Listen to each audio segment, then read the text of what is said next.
अब आपको Coulomb's law कराता हूँ जिसके अंदर force on a single particle लिखा हुआ है, यानी अगर दो चार्जेस हैं Q1 और Q2, ठीक है, Q1 और Q2 और इनके बीच का डिस्टेंस R है, तो एक पार्टिकल पे फोर्स कितनी लग रही होगी?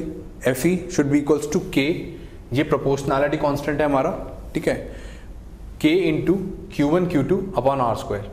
ये कैसे आता है एक्चुअली अगर मैं आपको बताऊं तो F जो होती है वो inversely proportional to R square होती है और F is directly proportional to Q1 and F is directly proportional to Q2। तो इन तीनों चीज़ों को ऐड करके हमारा कुछ ऐसा आता है। और जो K होती है इसकी वैल्यू होती है 1/4 pi epsilon not. Epsilon not होती है परमिटिविटी ऑफ फ्री स्पेस, मतलब इन केस ऑफ वैक्यूम।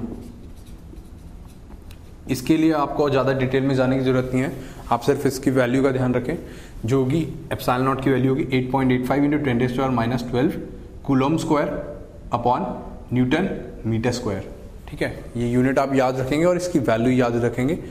तो इससे K की वैल्यू आपकी आती है 8.99 into 10⁻19 newton metre square upon coulomb square, ठीक है।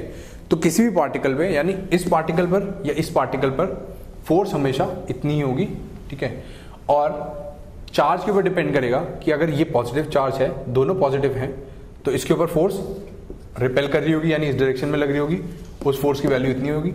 लेकिन अगर इनमें से एक नेगेटिव चार्ज है तो वो उसकी वैल्यू आएगी इस डायरेक्शन के अंदर, ठीक है। अब आपको बताता हूँ principle of superposition of forces, यानी अगर एक चार्ज है हमारे पास Q1, ठीक है, और काफ़ी सारे चार्जेस हैं, यहाँ पर भी है, यहाँ पर भी है, ये Q3, Q4, Q5, तो सुपरपोजिशन ऑफ फोर्सेस क्या कहता है कि इस चार्ज के ऊपर, इस Q चार्ज के ऊपर नेट फोर्स कितनी लग रही होगी? F1 plus F2 plus up till Fn, अगर n चार्जेस हैं, ठीक है, तो F नेट इतनी होगी। ये होती है हमारी principle of superposition of forces.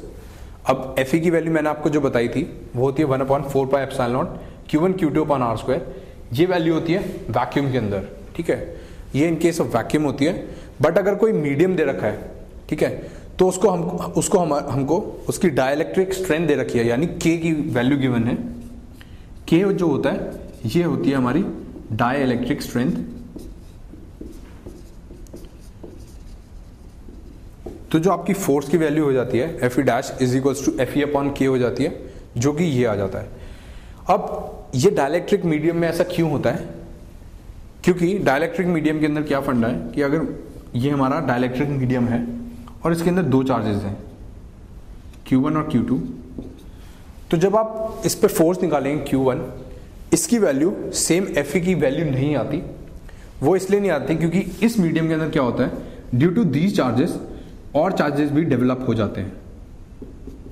Dielectric medium हमारा कुछ ऐसा होता है और इन चार्जेस की वजह से इसके ऊपर नेट फोर्स कुछ और हो जाती है और उस नेट फोर्स की वैल्यू होती है Fe dash which is Fe upon K, और K होती है हमारी डाइलेक्ट्रिक स्ट्रेंथ, ठीक है।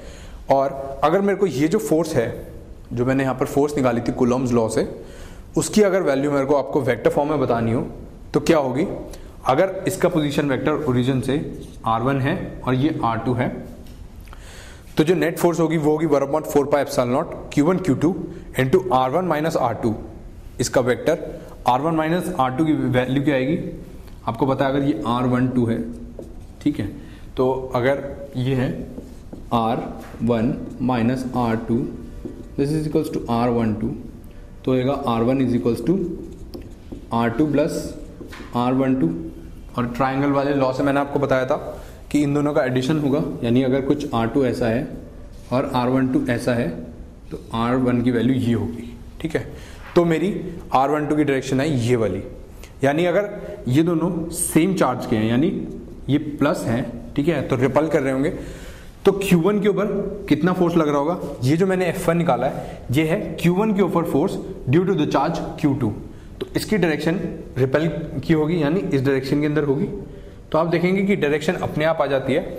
अगर इन दोनों में से कोई भी नेगेटिव हो जाता, यानी अगर यहाँ पर सपोज करो ये नेगेटिव हो जाता, तो F1 की वैल्यू अपने आप यहाँ पर Q2 की वैल्यू माइनस नेगेटिव आ जाती, यानी कुछ ऐसी आ जाती, यहाँ पर माइनस आया था तो आपको F1 की वैल्यू अपने आप पता चल जाती कि ये इस डायरेक्शन के अंदर है।